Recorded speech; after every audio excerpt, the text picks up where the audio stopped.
जिससे बम फटने से मेरा ये हाथ उड़ गया, मेरा पूरा पेट फट गया और आंतरें उतरी बाहर थी।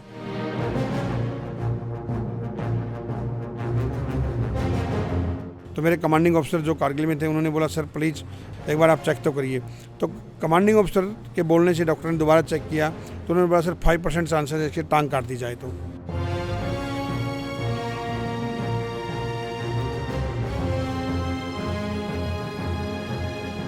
वाइफ और परिवार को बुलाया गया तो मेरे साथी जी मेरे ऊपर आगे तकिया रख देते थे और चादर डाल देते थे। तो उनको ये नहीं पता था कि मेरी टांगें भी नहीं है। तो काफ़ी दिन तक मैंने अपनी वाइफ को भी ये पता नहीं चलने दिया था। ये पता ही नहीं चला फिर तो। फयाज मेरा नाम होता था, मैं कश्मीरी वेशभूषा में रहता था और 8 महीने तक मैंने डल झील, शंकराचार्य मंदिर और दाएं बाएं के गांव में घूमना और उससे फ़ायदा ये हुआ कि 8 आतंकवादियों को मौत के घाट उतारने में अहम रोल अदा किया।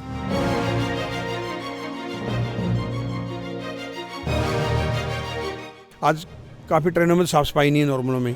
जो हमें कोटा मिला वो नॉर्मल ट्रेनों का है। शताब्दी हो गया, वंदे भारत हो गया, दुरंतो हो गया, इनके अंदर हम लोगों को कोटा ही नहीं है जो हमको फैसिलिटी चाहिए। क्यों नहीं हमको फ्री पासेस दीजिए आई? कितने दिन जिंदा रहेंगे हमने देश के लिए? अगर इतना सैनिक, कितने सैनिक हैं? गिने चुने सैनिक हैं। आज भी हमको जो पासेज मिले हुए, जो एक आम हैंडीकैप को पासेज मिले वो हमको मिले हुए हैं। तब भी टोल प्लाजा के अंदर इतनी गुंडागर्दी है इस कंडीशन में भी, एक सैनिक के साथ में भी, कि आप पैसा दे के ही निकलोगे। अंबानी की शादी देखी आपने, किसी हमारे बड़े जनरल को देखा आपने वहाँ पर, किसी परमवीर चक्र को देखा आपने, किसी और हमारे जैसे आदमी को देखा? तो अगर वहाँ, क्योंकि हम लोग रक्षक हैं तो वहीं पर नहीं बुलाया गया है। आप सोचिए तो अब बाकी कहाँ पर? एक मोटी चीज़ लगा लो ना, सबको बुलाया ना वहाँ पर, खिलाड़ी से लेकर सबको, एक हिंदुस्तान की सेना को छोड़ करके। तो यहीं पर भेदभाव हो रहा, तो बाकी जगह तो भेदभाव होगा ना होगा। चाहे हाथ पाँव होना हो, चाहे हाथ पाँव होना हो, बच्ची जिंदगी में हौसले काफ़ी है। और हमें हैर से देखने वालों सुन लो, हौसलों में उड़ान अभी बाकी है, हौसलों में उड़ान अभी बाकी है। जय हिंद, जय भारत, वंदे मातरम।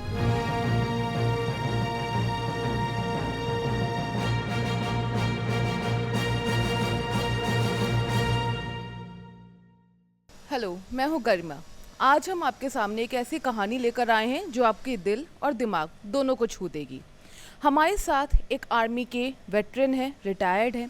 इनकी कहानी सुनिएगा। इन्होंने अपने हाथ पैर सब देश के नाम बलिदान कर दिए हैं और आज ये एक लड़ाई लड़ रहे हैं, एक स्ट्रगल आप कह सकते हैं, लड़ रहे हैं समाज में सम्मान पाने के लिए। क्या है इनकी कहानी, वही हम जानते हैं। तो सबसे पहले तो बहुत स्वागत है आपका। आपका नाम क्या है? सबसे पहले सबको जय हिंद।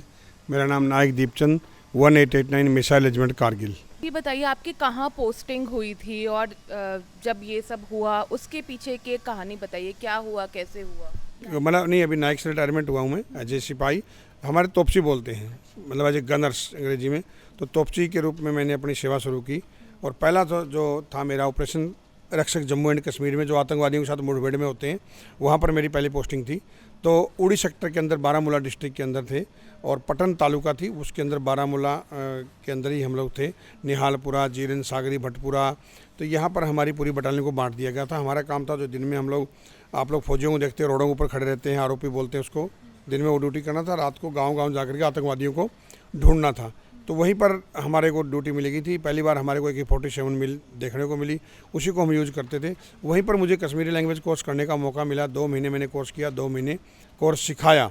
उसके बाद जो हमारी रेजिमेंट की खुफिया विभाग, जिसको हम इंटेलिजेंट बोलते हैं, उसमें मेरा सिलेक्शन हुआ।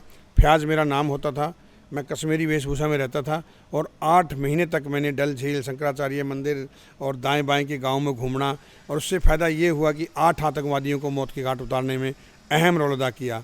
ये सिलसिला जारी था कि वहाँ पर पता चला कि भाई कारगिल के अंदर भी आतंकवादी घुस गए। उस टाइम तो यही लगता था, मगर बाद में पता चला हमारे को कि भाई हिजबुल मुजाहिदीन, लश्कर तौबा, भारत पाकिस्तानी की सेना ने पूरा कब्जा करके रखा हुआ है। तो नीचे से जो सेना आने वाली थी वो लेट हो रही थी, आगरा, मथुरा, दिल्ली, मेरठ, अम्बाड़ा, कैंट, इधर से उधर से। तो बस हमको मौका मिला कि मूव टू कारगिल। 48 आवर्स का हमको टाइम मिला था, मगर 24 घंटों के अंदर हमारा इतना जोश था और अपने तोपों को हमने 8000 की हाइट के ऊपर, तलोलिंग के ऊपर लगा दिया था। हमारे पास उस टाइम थी 120 मोटर AM-50। भारतीय तोपखाने का बहुत बड़ा बेड़ा है। बिफोर्स देखी होगी आपने, 130 देखी है, रॉकेट देखी, उसी में से एक रहती है 120 मोटर AM-50, जो 90 डिग्री फायर करती है। दुश्मन को अगर दीवार के पीछे भी छुपा हो, पहाड़ी के पीछे, तो 90 डिग्री फायर करके हम उसको ब्लास्ट कर सकते हैं। तो 8000 के ऊपर जब हाइट पर लगाया तो मेरा वहीं से नारा था हमारे भंवर सिंह साहब को कि साहब हमें अम्युनिशन ज़्यादा से ज़्यादा चाहिए, राशन मिले ना मिले, हमें राशन की कोई रिक्वायरमेंट नहीं थी, अम्युनिशन ज़्यादा से ज़्यादा चाहिए मतलब। तो हमारे भवर सिंह साहब बोलते थे क्या करोगे, हमको रिक्वायरमेंट थी साहब राशन के बिना हम रह सकते हैं मगर अम्युनिशन के बिना नहीं रह सकते हैं। सभी तोहफे हमारी फायर कर रही थी मगर जहाँ गोला चाहिए था वहाँ मिल नहीं रहा था। हमारे रेजिमेंट को मौका मिला तो ये मेरे लिए और मेरे रेजिमेंट के लिए बहुत प्राउड की बात थी कि 12 की 12 तोपों ने, पापा बैटरी और क्यूबिक बैटरी ने जैसे 1 राउंड गन फायर बोला, जिस तोप के ऊपर मैं था उसी तोप का गोला तलोलिंग के ऊपर हिट हो गया। तो उसी बैरिंग एलिवेशन से हमारे कमांडिंग ऑफिसर थे, उस टाइम मेरे डिप्टी कमांडर को की ड्यूटी कर रहे थे, कर्नल जी के महेंद्र था, सेना मेडल, बस उसी बैरिंग एलिवेशन से हम लोगों ने 5100 4875 विक्रम बत्रा पोस्ट इनके ऊपर हम लोगों ने फतेह हासिल किया। ये सिलसिला चल रहा था, रात को हम लोग वहाँ पर युद्ध लड़ते थे, दिन में हम छुप के बैठते थे और अपने एमिनेशन की तैयारी करते थे। मैक्सिमम वहाँ पर रात को युद्ध लड़ा, युद्ध 2 महीने तक लड़ा था, बहुत लंबी कहानी है उसकी हम सुनाएंगे, मगर आपको ये बताता हूँ कि हमारे अंदर जोश था, दुश्मन मजबूती से बैठा हुआ था। मेरा दोस्त मुकेश कुमार और हम लोग दोनों बड्डी थे, दोनों ने कसमें खाई थी कि एक दूसरा अगर शहीद हो गया तो एक दूसरे से परिवार से मिल के आएंगे और नई शताब्दी कौन देखेगा। जब हम ऊपर मुड़ के देख रहे हैं ऊपर से नीचे तो हमारे टैटू कंपनी खच्चर खुच्चर सब उड़ रहे हैं मैम। तो इतना त्राइम था कि भाई भागो भागो बचाओ अपने आप को। तो कहाँ बचाएं, मैंने मेरे दोस्त को बोला कि चलो चलते हैं, बोला नहीं आखिरी जंग तक लड़ेंगे। बस कुछ सेकंड बाद उसने बोला कि चलो चलते हैं, वो AK-47 लाने के लिए उधर भागा और मैं इधर भागा हूँ। एक छोटा सा मैम पत्थर था वहाँ पर भी हमने मुंडी डाल दिया और हमारे पंडित जी कुंवरती सिंह साहब बोले थे भाई प्रभु का नाम लो, उसका नाम लो, किसी का नाम लो, गुरुजी जो होना हो तो होना ही है। मैडम कुछ मिनट बाद जब हम निकले तो उस गड्ढे के अंदर 90 आदमी थे, जिससे कि 18,000 की हाइट, ऑक्सीजन की कमी, किसी का भी दम घुटने से मृत्यु नहीं हुई। मेरे को बोले दूसरा कहाँ है, मैंने बोला सर वो साइड में भागा। बोले चलो देखते हैं, मगर चलने लगे मैम ऐसे मांस के टुकड़े पड़े हुए थे। तो हमारे तो जूनियर थे, हमारे सीनियर थे खेमराज राणा, हमने बोला सर ये क्या है, उन्होंने बोला यार कोई पक्षी आ गया होगा। थोड़ा आगे बढ़े एक मांस का टुकड़ा और मिला मैम, फिर पूछा हमने सर ये, बोला कोई गीद आ गया होगा, मगर जैसे आगे मेरे दोस्त की यहाँ से गर्दन उड़ चुकी थी और जो आपके बड़ी थे मेरे दोस्त जो मुकेश कुमार, हम दोनों आदमी। तो ब्लड चल रहा है, धड़कन चल रही है, नब्ज चल रही है, मगर गर्दन नहीं है। ये देख के मेरे दोस्त बैठ के, मेरा तो जिगरी दोस्त था मैम, जो इस तरह जो नॉर्मल कोट पहना हुआ था मैम वही मैंने लगाया और इन्हीं हाथों में मेरे को तड़प तड़प के उन्होंने आखिरी सांस ली थी। उस टाइम मुझे बहुत पीड़ा हुई थी, काश इसकी जगह मैं क्यों नहीं गया मतलब, क्योंकि एक भाई से बढ़ के दोस्त था मैम। इस युद्ध भूमि के अंदर हम लोग बोलते हैं कि हमने जंग लड़ी है, बहुत फतेह हासिल किया। मेरी बटालियन को भी कारगिल लिखने का सौभाग्य मिला, 10,000 गोले दुश्मन के ऊपर दागे जो अपने आप में रिकॉर्ड है, 12 गैलेंट्री अवार्ड मिले। मगर उसके पीछे का जो गम है कि हमने इतने साथियों को दिया, आज भी उनकी पीड़ा जब सुनते हैं तो उसकी कमी को कोई पूरा नहीं कर सकता मैम। उसके बाद में फिर मेरा ऑपरेशन पराक्रम जो पार्लियामेंट में अटैक हो गया था, तीसरा ऑपरेशन पराक्रम था मैम, बॉर्डर पर लगा दिया गया। वहाँ पर भी 1 साल तक युद्ध नहीं हुआ। अमेरिका और रूस से समझौता जैसे ही बातचीत हुई, वापस रीलोकेशन में आके मैम अनलोडिंग कर रहे थे, जिससे बम फटने से मेरा ये हाथ उड़ गया, मेरा पूरा पेट फट गया और आंतरें उतरी बाहर थी। 3 आदमी थे हम लोग, हवलदार जी को एडमिट करा दिया, मुझे मेरे दोस्त ने उठाया तो वो बोले थे रो मत। मैं बोला था यार रो मत, कुछ भी नहीं होगा, मगर उनको लग रहा था भाई ये कंडीशन है, क्या कर सकते हैं भाई, आंतरें उतरी बाहर है। बाप बोले सर चुप रहो मतलब। हॉस्पिटल में पहुँचाया गया मैम मुझे, और हॉस्पिटल में जैसे डॉक्टर ने चेक किया, डॉक्टर ने बोला इज द डेथ। तो मेरे कमांडिंग ऑफिसर जो कारगिल में थे उन्होंने बोला सर प्लीज़ एक बार आप चेक तो करिए। तो कमांडिंग ऑफिसर के बोलने से डॉक्टर ने दोबारा चेक किया तो उन्होंने बोला सर 5% चांसेस है इसकी टांग काट दी जाए, तो बाकी भगवान भरोसे हैं। तो मेरे सीओ ने बोला कि कोई बात नहीं, आप साइन करता हूँ, आप ऑपरेशन शुरू करिए। तो यहाँ डॉक्टर ने ऑपरेशन शुरू किया, यहाँ मेरे लिए मंदिर खोल दिया और पूजा पाठ शुरू होगी। पूरी रात मेरा ऑपरेशन चला था, 17 बोतल मुझे खून की चढ़ी थी और डॉक्टर ने बोला था 72 हावर्स का टाइमिंग है, अगर ये जिंदा रह गया तो उसके बाद बताएंगे। मगर जाको आँखें साइयाँ मार सके ना कोई, 12 घंटे बाद ही मेरी आंखें खुल गई। और जब मेरी आंखें खुली, जो मेरे साथी मुझे बताते हैं कि हमने नर्स को बताया, नर्स ने डॉक्टर को बताया और डॉक्टर ने कमांडिंग साहब को फ़ोन किया, कमांडिंग अफसर को, कि सर जवान को होश आ गया है और कमांडिंग अफसर के मुँह से निकला अभी नहीं मरेगा। तो डॉक्टर बोले कि मैं डॉक्टर हूँ या आप हूँ? बोले सर मैंने उस जवान को देखा हुआ है, वो अभी पिकअप कर लिया और सीओ साहब की जो बात थी बोली हुई, आज मैं आपके सामने बैठा हूँ। मैम बचपन से दिव्यांग होना एक अलग बात होती है। आप एक हट्टे मेरी 6.5 फुट की हाइट थी, मैं क्रॉस कंट्री करता था मैम, 2nd डिवीज़न पाता था और अपने आप को एक, मैं जो आप देखते हो कभी कभी जो VIP आते हैं हमारे पायलट चलते हैं, मैं उसमें चलता था। तो क्योंकि हाइट थी, इससे बड़ी बड़ी मेरी मूछें थी, तो बड़ा जीवन जीना इतना आसान नहीं था। मगर किसी तरह मुझे 6 महीने बाद डुप्लीकेट टांगें मिली। मेरे अंदर 65 kg वेट था, मेरे अंदर 38 kg वेट रह गया था और 42 kg की मुझे टांगें मिली थी। मगर मेरे अंदर एक मादा आया था, मेरे से कोई पूछता था कि क्या हुआ, मेरे आंखों में आंसू आ जाते थे। फिर एक दिन मैंने अपने आप को सोचा कि तुम्हारा जन्म तो इस देश के लिए हुआ है, रोने के लिए थोड़ी हुआ है। फिर मैंने भगवान श्री कृष्ण की वो बातें याद आई कि जो हुआ अच्छा होगा, जो हो रहा अच्छा होगा और जो होने वाला है वो भी अच्छा है। तो मैं एक चीज़ आपसे ये समझना चाह रही थी, जब आप उठे आपको पता चला कि अभी तक तो आप एक 6 फुट के आदमी, अचानक से पता चल रहा है पैर डॉक्टर ने काट दिए, हाथ गया, उस समय क्या था मन में, क्या आया था? उस समय दो ही चीज़ों का मन में आया मैम। मैं आध्यात्मिक आदमी हूँ। एक तो हनुमान जी का ध्यान में आया कि बजरंगबली आज के दिन तो मृत्यु आ नहीं सकती है। दूसरा मेरी बीवी का ध्यान में आया कि तुम इतनी जल्दी विधवा नहीं हो सकती हो, क्योंकि 22 साल की उम्र थी। वो लड़की क्या सोचेगी कि मतलब भाई जब मेरे पास जब हॉस्पिटल में उनको बुलाया गया मेरे मदर फादर को, तो मेरे मन में यह आता कि भाई उसके दिन में क्या चल रही होगी। 22 साल की लड़की है, मेरी इतनी 6.5 फुट की हाइट थी, आज वो किस कंडीशन में मुझे देखेगी। तो मैं मेरे दोस्तों को बोला था कि भाई किसी को पता नहीं चलना चाहिए मेरी टांगे भी नहीं है क्या। उस समय आपकी क्या एज थी? 27 ईयर्स। आप 27 साल के थे जब ये सब, जब पार्लियामेंट अटैक हुआ उसमें ये सब हुआ? हाँ जी मैम, हाँ जी मैम। ऑपरेशन पराक्रम दौरान मेरी 27 ईयर थी। और उसके बाद में मेरी वाइफ और परिवार को बुलाया गया, तो मेरे साथी मेरे ऊपर आगे तकिया रख देते थे और चादर डाल देते थे। तो उनको ये नहीं पता था कि मेरी टांगे भी नहीं है। तो काफ़ी दिन तक मैंने अपनी वाइफ को भी ये पता नहीं चलने दिया था। ये पता ही नहीं चला फिर तो? क्योंकि मैं नहीं चाहता था, क्योंकि एक मेरे को 1.5 साल का बेटा था, दूसरा मेरी वाइफ 3 महीने से दूसरे बच्चे के लिए फैमिली में थी। तो मैंने सोचा उसके ऊपर क्या बीतेगी, मतलब उस टाइम इतना संसाधन भी नहीं थे। तो मैं चाहता था कि भाई मेरे कारण इतनी परेशानी होगी, ऊपर से ये भी पता चलेगा कि टांगे भी नहीं है तो क्या बीतेगी, मतलब क्या भी हो सकता था। तो फिर मैंने बहुत दिनों तक पता नहीं चलना चाहिए था, बहुत काफ़ी दिनों बाद उसको ये पता चला था कि दोनों टांगे भी नहीं है। वो तो फिर उनका कैसा बहुत रिएक्शन? मुश्किल था। उसके बाद मैं वाइफ को भी एडमिट हॉस्पिटल में कर दिया था। दूसरा बच्चा हुआ, काफ़ी आदमी ने बोला कि 2 बेटे हो गए आपको, तो आप टेंशन नहीं लेना। मगर मेरे दिमाग में कुछ और चल रहा था कि बैसाखियों के सारे नहीं जीवन रहना है, जब तक इस संसार के अंदर भ्रमण करना, बैसाखी नहीं उठानी है। तो मैंने जब कोई पूछता था तो मेरी आंखों में आंसू आ जाते थे। फिर मैंने एक दिन संकल्प लिया और मुझे जब 6 महीने बाद मुझे टांगें मिली कि उठना है, अपने बीवी बच्चों के लिए उठना है। जो इंसान अपने बीवी बच्चों के लिए कुछ नहीं कर सकता, देश के लिए क्या खाक करेगा मतलब। और तुम्हारा जन्म तो, मैंने अपने आप को सोचा कि तुम्हारा जन्म तो दीपचंद इस देश के भविष्य के लिए, देश के लिए कुछ करने के लिए हुआ है। अगर तुम नहीं उठे तो देश दोबारा से नीचे गिर जाएगा। तब फिर मैंने संकल्प लिया और 6 महीने बाद जो मुझे ये टांगें मिली, मैंने इस मातृभूमि जिसको हम माँ बोलते हैं, इसको दोबारा से नमन किया कि हे माँ, जैसे तूने बचपन में मुझे चलना सिखाया है, एक दोबारा से पुनः एक आशीर्वाद दे कि मैं दोबारा से अपना जीवन निर्वाह कर सकूं। और आशीर्वाद आपके सामने है, भगवान परशुराम की तरह अपना कदम रोक नहीं रहे हैं मतलब। ये तो काफ़ी इंस्पायरिंग है। चलिए ये तो हो गई। ये सब किस सन में हुआ था? 2002 में ये।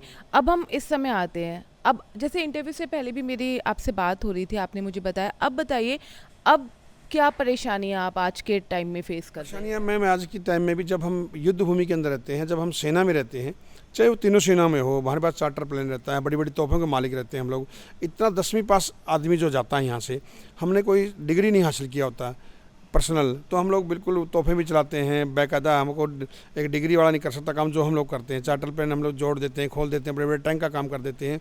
मगर वही सैनिक जब यहाँ पर आ जाते हैं तो क्या है, सिक्योरिटी के अलावा, गार्ड के अलावा कोई ड्यूटी नहीं मिलती हमारे को। तो क्यों नहीं हम लोग एक ऐसी सम्मानित वाली ड्यूटी दी जाए। आज जैसे मुझे ले लीजिए, अभी ठीक है मैंने युद्ध लड़ा है, मेरा युद्ध भूमि में नहीं हुआ, लेकिन मैंने कारगिल का युद्ध तो लड़ा ना मैम। और उस युद्ध भूमि के अंदर मेरा मुख्य रोल था मैम, क्योंकि मैंने ट्रोलिंग के ऊपर हमने ये बात बोली थी कि हमें राशन नहीं, एमुनिशन चाहिए। एक बाकायदा एक ऐसा रोल अदा किया है कि युद्ध लड़ा है मैम। यहाँ आने के बाद क्या है, कहीं भी जाते हैं कोई मतलब नहीं है। हमने मैम वेतन के लिए नौकरी नहीं किया, वतन के लिए नौकरी किया है, इज्जत के लिए किया है। और आज भी आखिरी कदम, आज भी हर कदम इस राष्ट्र को समर्पित है। आज भी मैं चाहता हूँ कि मेरे सैनिकों के लिए मैं क्या करूँ, मगर जब हम कहीं जाते हैं आज भी हमें वो सम्मान नहीं मिलता जिसके हम हकदार हैं।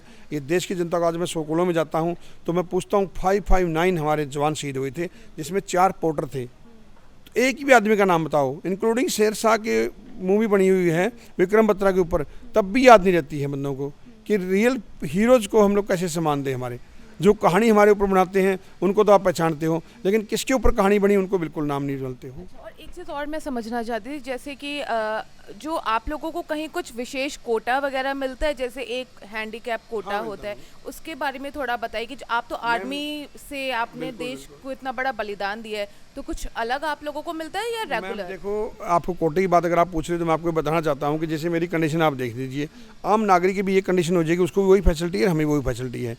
तो चाहे वो ट्रेन के अंदर हो, आज भी हम जाते हैं, आज काफ़ी ट्रेनों में साफ़ सफाई नहीं है नॉर्मलों में। जो हमें कोटा मिला वो नॉर्मल ट्रेनों का है, शताब्दी हो गया, वंदे भारत हो गया, दुरंतो हो गया, इनके अंदर हम लोगों को कोटा ही नहीं है जो हमको फैसिलिटी चाहिए। क्यों नहीं हमको फ्री पासेस दी जाए? कितने दिन जिंदा रहेंगे हमने देश के लिए? अगर इतना सैनिक, कितने सैनिक हैं, गिने चुने सैनिक हैं, तो कभी कभी गवर्नमेंट ने इस चीज़ को भी देखना चाहिए कि नहीं भाई, हमारे मार्टियर्स कितने हैं, चाहे वो किसी भी हादसे में है तो सैनिक ना। तो सैनिक होने के नाते वो हमें फैसिलिटी आज भी नहीं है कि भाई आप जाइए और आपको एक फर्स्ट क्लास के अंदर ये पास फ्री का मिलेगा, नहीं। आज भी हमको जो पासेज मिले हुए, जो एक आम हैंडीकैप को पासेज मिले वो हमको मिले हुए हैं। कौन से टिकट, अगर ट्रेन की बात करें तो कौन से टिकट? अभी हम लोगों को ट्रेन की बात की जाए तो जैसे राजधानी, शताब्दी, इनके अंदर तो ना फर्स्ट एसी लागू हमको, ना सेकंड एसी लागू है। जो वीआईपी ट्रेनें जिसके अंदर साफ सफाई रहती है, नॉर्मल ट्रेनें जो चलती हैं आपकी, उन ट्रेनों के अंदर हमको 50% माफ़ है। बस 50% माफ है। 50% माफ़ है। आज हमको, अगर हमको तो ठीक ठाक आदमी होते तो हम तो स्लीपर में भी वो कर सकते थे, मगर इस कंडीशन के अंदर हमको एसी में जाना पड़ता है। आप लोगों को वॉशरूम वगैरह की भी वॉशरूम काफी की दिक्कत, वही तो बोल रहे हैं ना कि बाकी ट्रेनों में इतना वॉशरूम, इतनी गंदगी रहती, बोलने के लिए बहुत कुछ है, मगर मैं तो ग्राउंड में सफ़र करता हूँ। मुझसे पूछिए आप कौन सी ट्रेन में सफाई रहती कि नहीं रहती। मेरा प्रवास बहुत रहता है। मैक्सिमम हम राजधानी में जाते हैं, या बाकी में शताब्दी में जाओ, या बाकी दुरंतो में जाओ, वंदे भारत में जाओ, किसी में भी कोई कंसेशन नहीं है। और बाकी आदमियों के लिए देख लीजिए कि भाई फर्स्ट क्लास पासेज बने हुए हैं, सब कुछ मिलता है, तो क्यों अनदेखा किया जा सकता है हम लोगों को। तो हमारे लिए भी हमने यही चाहता है कि आपके माध्यम से जहाँ भी हमारी बात पूछे, और जिस भी हम लोग उसमें मंत्रालय में आते हैं, उसके अंदर देखना चाहिए कि नहीं भाई हमारे रियल हीरो हैं। रियल हीरो को बोलने से कुछ नहीं होता मैम, ग्राउंड में आज भी नहीं है। ये मुझे सुनने में काफी वो लग रहा है कि जैसे जो ये वीआईपी ट्रेन है राजधानी शताब्दी, इसमें आप लोगों को कंसेशन नहीं बिल्कुल मिलता है। मैम जी। Second AC, third AC, HA1 जिसको बोलते हैं, सेकंड एसी में बिल्कुल भी नहीं है, आपको कोई कंसेशन नहीं है, फुल मिलती है। इंक्लूडिंग, मैं तो आपको एक बात बताता हूँ कि जैसे जो हम लोगों को ऑथराइजेशन कर रखा है, इंक्लूडिंग जैसे कि हम लोग टोल प्लाजा पर जाते हैं, हम लोगों को माफ़ हैंडीकैप को। अब जैसे मैंने एक हैंडीकैप गाड़ी लिया हुआ है, वो मॉडिफिकेशन है, RTO से पासिंग है, मैंने मॉडिफिकेशन करा रखा हाथ से चलाने का, तब भी टोल प्लाजा के अंदर इतनी गुंडागर्दी है इस कंडीशन में भी, एक सैनिक के साथ में भी, कि आप पैसा दे के ही निकलोगे, तो वो जागरूकता कैसे आएगी, हम किसको बोलें। आपको ये लगता है कि लोगों में जागरूकता भी नहीं है कि एक सम्मान की? ना तो कॉलेजों में जागरूकता है, एक ही चीज़ की जागरूकता है। आज हम पूछते हैं कारगिल के कितने जवान शहीद हुए, किसी का नाम याद नहीं। मैं बता रहा हूँ आपको, सैनिकों के बारे में 1% नहीं, 0.0% एक जागरूकता है। और वही सिलसिला लेकर के मैं बाहर निकला हूँ कि मैं मेरे सैनिकों को कैसे सम्मान दिवा सकूँ, कैसे इस देश की आवाम को बता सकें कि भाई जो हमारी भारतीय सेना है वो उस देश की ऑक्सीजन है मैम। ये वर्दी नहीं मैम, ये वर्दी हमारी अंदर आत्मा है। इसके लिए हमको बहुत कुछ करना पड़ता है। आप कितने भी अमीर हो जाओ मैम, कितने भी शक्तिशाली हो जाओ, मगर ये वर्दी नहीं पहन सकते आप। इस वर्दी के लिए हम लोगों को तब जब पूरा फिजिकली करना पड़ा था, मेंटली प्रिपेयर होना पड़ता है, हर चीज़ करना पड़ता है। हम संयम नहीं खोते हैं। आज भी मेरी ये कंडीशन है। आज भी आप देखिए कि मैं कभी भी ये नहीं कि भाई ये होना चाहिए, लेकिन आज भी हर कदम इस राष्ट्र को समर्पित है। मगर राष्ट्र हमारे बारे में कब सोचेगा, जब हम जिंदा है। कितने आदमी सर्वाइवल करते हैं जिंदा है। आज हम जितने भी महापुरुषों की कहानी सुनते हैं, सिर्फ कहानी सुन सकते हैं ना हमको आज जिंदा है, हमको महसूस भी किया जा सकता ना। पूछ सकते हो उस टाइम क्या सिचुएशन चलती थी जब आप युद्ध लड़ रहे थे, और आज किस दौर से गुजरे हो आप। हमें मैम एक चीज़ मैं और समझना चाहती हूँ, जैसे कि अभी तो मुझे 2 परेशानियों के बारे में ही पता चला। अगर हम एम्प्लॉयमेंट के बारे में बताएं, जैसे आप 27 साल की आपकी उम्र थी जब आपके साथ ये पूरा घटना हुआ। 2 पैर और हाथ का बलिदान देना कोई मामूली बात नहीं है।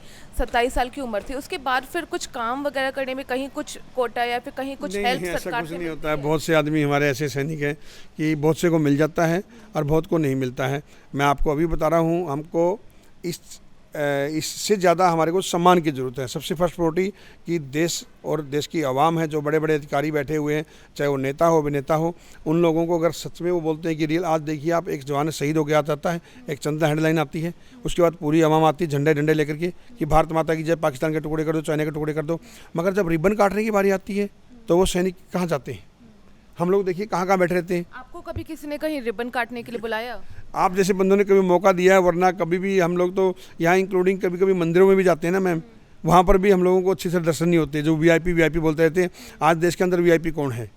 जिसके पास पैसा है या ताकत है, वही वीआईपी है। जैसे मंदिरों की बात करी, तो जैसे मंदिरों में आप जाते हैं तो जैसे एक काफ़ी भीड़ वाली लाइन लगी रहती है, तो उसी में आप लोग भी खड़े होते हैं कुछ वहाँ पर मैम भी? अगर किसी को रिक्वेस्ट करना पड़ता है तो भले ही है। अभी जैसे मैं एक बार 2 साल पहले मैं गया हूँ, तो उन्होंने बोला दीप सिंह जी अभी वहाँ पर सब आदमी मोबाइल लेके खड़े हुए हैं।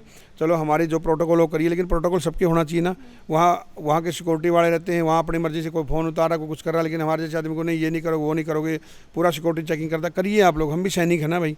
चाहे एयरपोर्ट पर जाओ, कहीं पर भी चले जाओ, तो वो सम्मान दिल से होना चाहिए ना। जब हमको पूरी कहानी बतानी पड़ती है, कोई तो बंदे समझदार होते हैं, आप जैसे बंदे तो बोल देते हैं, कोई बंदे बोल देते हैं ठीक है सर हम कुछ नहीं कर सकते हैं। मतलब वहाँ पर भी अगर कोई सुन लिया तो कोई अच्छा आदमी है, सुन लिया तो ठीक है। बाकी प्रोटोकॉल कुछ भी नहीं है। प्रोटोकॉल यहाँ पर सिर्फ नेता और अभिनेता के लिए हैं, जिनको हम रियल में वो मानते हैं कि भाई यही हमारे वीआईपी हैं, बाकी देश का कोई वीआईपी नहीं है। इंक्लूडिंग आपको मैं एक बात बता देता हूँ, अब अंबानी की शादी देखी आपने, किसी हमारे बड़े जनरल को देखा आपने वहाँ पर, किसी परमवीर चक्र को देखा आपने, किसी और हमारे जैसे आदमी को देखा, तो अगर वहाँ, क्योंकि हम लोग रक्षक हैं तो वहीं पर नहीं बुलाया गया है। आप सोचिए, तो अब बाकी कहाँ पर, एक मोटी चीज़ लगा लो ना, सबको बुलाया ना वहाँ पर, खिलाड़ी से लेकर सबको, एक हिंदुस्तान की सेना को छोड़ करके। तो यहीं पर भेदभाव हो रहा, तो बाकी जगह तो भेदभाव होगा ना होगा। जब ऊपर से भेदभाव हो रहा है, क्यों नहीं उन्होंने हमारे बड़े अधिकारियों को बुलाया कि नहीं जी, अब बुलाते हैं ना, बुलाते सब जगह, तो वहाँ पर बुला लेते तो क्या होता, सेना का सम्मान दिल से होता कि नहीं होता। तो सेना हमारे देशवासियों को सिर्फ उसी टाइम चाहिए जब युद्ध लड़े, वरना अभी पड़ोसी देश को देख लीजिए, दोनों को देख लीजिए, तीसरे को देख लीजिए, अपने जितने ही पड़ोसी देश में वहाँ पर क्या हो रहा है। एक हमारी सेना एक ईमानदार है, हर आदमी की इज्जत करती है, वसुदेव कुटुंबकम हम लोग बोलते हैं।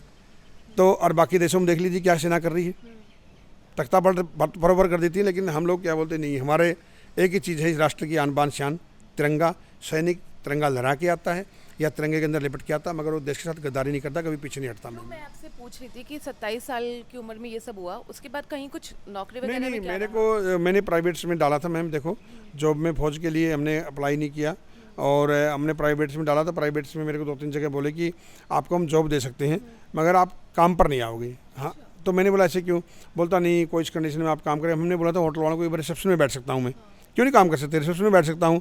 और एक आदमी आपको प्राउड होगा, होटल वालों को बोला, होटल वाले बोले सर आपको हम लोग 10,000 रुपये, 2006-07 की बात है कि हम 10,000 रुपये आपको पेमेंट देंगे, लेकिन घर बैठे देंगे। तो मैंने उनको ये रिक्वेस्ट किया, सर देखो आज आप 10,000 दे रहे हो, कल मेरा बच्चे का बर्थडे आएगा, मेरा बच्चा बोलेगा अंकल बोलो ना 5,000 रुपये एक्स्ट्रा देगा, तो फिर आपको परेशानी होगी, मुझे भी अपने आप को एक आत्मग्लानी होगी कि हाँ मैं खुददार आदमी हम लोग, मैम, कि हम लोग किसी के सामने, हमारा जो ये वर्दी पहनी ना, मैं इसके लिए बताता हूँ, बलिदान शब्द लिखता है हमारे पीछे, ये टॉपिक ऊपर लिखा रहता है, हमारा सर्वत्र इज्जतों के बाल, सभी धर्मों का पालन करो, और देने का काम करते हैं हम लोग। कि हक का कुछ मिले तो बात है, ऐसे देने का काम करते हैं, अपनी मर्जी से भी मांग कर लिया, हमको शोभा नहीं देता कोई चीज़ के लिए, ये तो आवाम ने देखना चाहिए। ये नौकरी होती है उसमें तो मिलता है ना कुछ सरकारी नौकरी में। देखो वो बोला गया, हमको नहीं इतनी जानकारी, लेकिन अभी हमको जानकारी मिली कि भाई जो 2% कोटा रहता है तो आप अपने आप ले लो, नहीं तो बच्चों को दिला दो। तो ऐसे सुनने में आया, लेकिन अभी तक तो हमको कुछ ऐसा मैंने सोचा भी नहीं है। मेरा एक ही फोकस रहता है कि हमारी भारतीय सेना को दिल से सम्मान होना चाहिए। ये तो नौकरी लेना, ये तो लेना एक स्वार्थ वाली बात आ जाती है। मैं खुद सोचता हूँ, मैं इन चीज़ों से थोड़ा दूर रहता हूँ, लेकिन जो सम्मान की बात आ जाती है, आज भी आप कहीं भी जाओगे, चाहे आपका माध्यम हो, चाहे न्यूज़ वाला हो, तो मैं चाहता हूँ कि भाई अगर कहीं पर भी सम्मान देना है, तो कहीं भी जा रहे हैं, तो वही सैनिक, जैसे बहुत से आदमी आज मेरे को बोलते हैं भैया राखी भेजनी है, तो वही सैनिक जब आपके पास आते तो कभी राखी नहीं बांधते, बोला नहीं बांधते, क्यों ऐसा हो रहा है। आज भी बहुत से ऐसे सिविलियंस हैं जो हमारे फौज में जाते हैं, और जो हमने युद्ध लड़ा है, आज भी आप देखिए मीडिया के ऊपर ऐसे ऐसे बंदों को बुलाया जाता है जिसने कुछ युद्ध लड़ा नहीं, जिसका खुद का घर टूटा हुआ, मैम।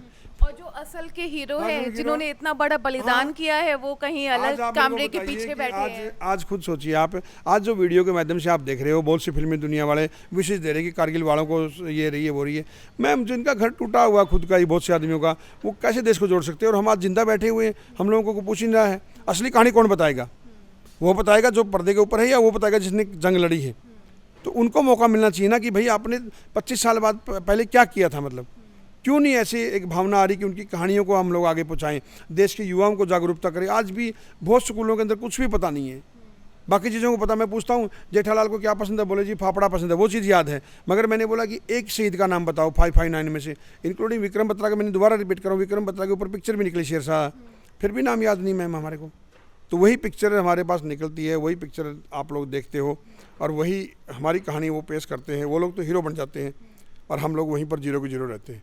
हमें सिर्फ एक ही चीज़ है कि इस राष्ट्र के लिए हम भर्ती हुए हैं, इस राष्ट्र के लिए जो हमने कसम खाई थी आज भी याद है। और मेरी एक तमन्ना और है जो आपके माध्यम से बता रहा हूँ कि इस कंडीशन के अनुसार मेरे को बाहर निकाल दिया गया, मगर मेरी अभी भी तमन्ना है कि मैं पुनर्जन्म भी हो तो इस भारत भूमि पर हो, और इस राष्ट्र के लिए, सेना के लिए एक सैनिक के रूप में दोबारा सेवा दे सकूँ। अच्छा, बस एक आखिरी सवाल है कि जब ये हुआ उसके बाद फिर आपको सेना से निकाल दिया गया? हाँ, उसके बाद मुझे सेना से निकाल दिया गया है, और मैं जीवन में खुश हूँ, अपने जो भी जीवन जी रहा हूँ, और सेना से भी मुझे कोई गिला शिकवा नहीं है। पेंशन वगैरह की तो सुविधा सही मिल रही है, पेंशन वगैरह मिल रही है। हमने अभी भी आपको बोला है, मैं पुनः बोलूँगा कि हमें सम्मान चाहिए, मान चाहिए, जिसके हम हकदार हैं पूरे देश को, और वो सभी दिला सकते हैं, पूरे देश में दिला सकते हैं। और मैं युवाओं के लिए बोलता हूँ कि जो आज हाथ पर हाथ रख के बैठ जाते हैं कि चाहे हाथ पाँव होना हो, चाहे हाथ पाँव होना हो, बच्ची ज़िंदगी में हौसले काफ़ी है। और हमें हैरत से देखने वालों सुन लो, हौसलों में उड़ान अभी बाकी है, हौसलों में उड़ान अभी बाकी है। जय हिंद, जय भारत, वंदे मातरम। चलिए, हमसे बात करने के लिए बहुत शुक्रिया। तो ये थे दीपचंद जी, इन्होंने अपनी पूरी जर्नी बताई जो काफ़ी इंस्पायरिंग है, और इन्होंने ये भी बताया कि किस तरह इनके जैसे तमाम और ऐसे सैनिक हैं जिन्होंने देश के लिए इतने बड़े बड़े बलिदान किए हैं, लेकिन हम लोग उन्हें भुला देते हैं। जैसे कि रिबन कटाई की इन्होंने बात करी, मैंने इनसे पूछा कि आपको कभी किसी ने रिबन काटने के लिए बुलाया, इन्होंने कहा नहीं। तो एक दो जो नाम है वो तो आगे छा जाते हैं, लेकिन क्या होता है ना, जो ऐसे तमाम कहानियाँ हैं वो अनसुनी सी रह जाती है। और मुझे लगता है इसके लिए सबसे पहले हमें जागरूक होना होगा, हमें इन लोगों को सम्मान देना होगा, क्योंकि इन्होंने जो बलिदान दिया है उसी की वजह से हम हैं। बाकी आपकी जो भी राय है कमेंट बॉक्स में ज़रूर बताइएगा। मैं हूँ गरिमा, आप देख रहे हैं स्विच।